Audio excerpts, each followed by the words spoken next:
The Fed's climate change plan is facing more and more opposition from provinces, and now yet another one is refusing to implement a carbon price. Quebec, BC and Alberta already have carbon pricing plans in place. So does Ontario, but new Premier Doug Ford is scrapping it. Many other provinces and territories have announced their plans, but some, like Manitoba and New Brunswick, don't appear to meet the federal government's bar. Newfoundland and Labrador, Nunavut and Yukon have yet to unveil their plans. Saskatchewan and now P.E.I. aren't planning to impose a carbon price, and Saskatchewan is challenging the federal government's authority to do so. So why is P.E.I. rejecting a price on carbon, and what will it do instead to cut emissions? Joining me now from Charlottetown, P.E.I. is Environment Minister Richard Brown. Hi, Minister Brown. Nice to have you on the show.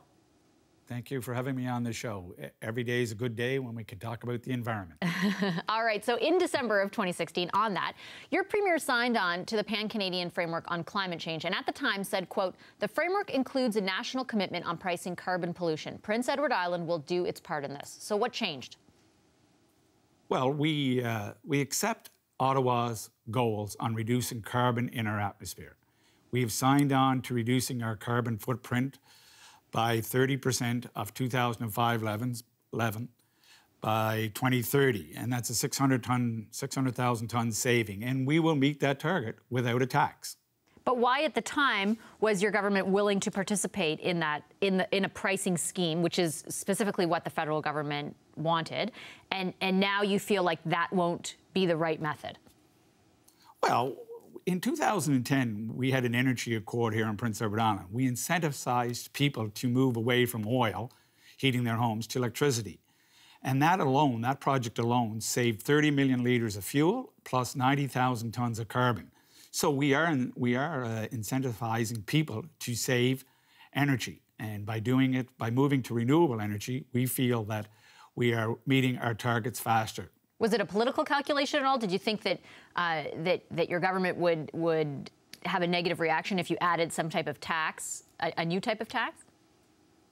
Well, we are reducing the tax on electricity, and that's moving people away from oil to renewable energy.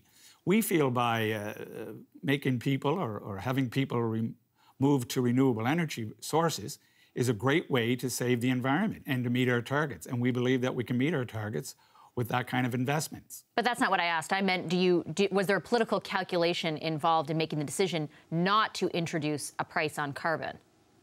No, it wasn't a political decision. We developed a plan over the last 2 years. We have accepted Ottawa's targets of reducing carbon in the atmosphere, and we come up with a plan that will meet those targets. Is it about meeting the targets and reducing carbon in the atmosphere? That's what this plan does. The citizens of your province, though, if Ottawa sticks to its word, will still be subject to a price on carbon or a quote-unquote carbon tax, because the federal government says that they will, not specific to P.E.I., but if a province doesn't have a cap and trade or carbon pricing system in place by January 2019, they'll impose their own system. Well, that's their choice, Ottawa, but I think by working together with Ottawa and explaining our plan to Ottawa, I think they will see the validity of our plan, and it meets the objective of reducing carbon in the atmosphere. That's the objective here. Our plan does it, and does it faster than the targets are set at. Have you heard anything from Ottawa to date that would give reason for that optimism? Well, again, I've been talking to Ottawa, and my staff have been talking to Ottawa, and we've proven in the past that reducing the price of renewable energies will make people move to renewable energies. It has worked in the past, it will work in the future. And I think the more we can explain that to Ottawa, I think the more they will understand that our plan is good. But we accept Ottawa's targets. But do you have any indication from them? And I ask because we, of course, given what's happened with Ontario and Doug Ford getting rid of the cap and trade system, have continually been asking the federal government, too, what happens now, what happens now? And they have shown no proclivity to stand down from their commitment to impose a price on carbon if a province doesn't meet the system requirements that they've set out. Yeah, and we're willing to sit down with Ottawa and show them our plan and to explain our plan to them.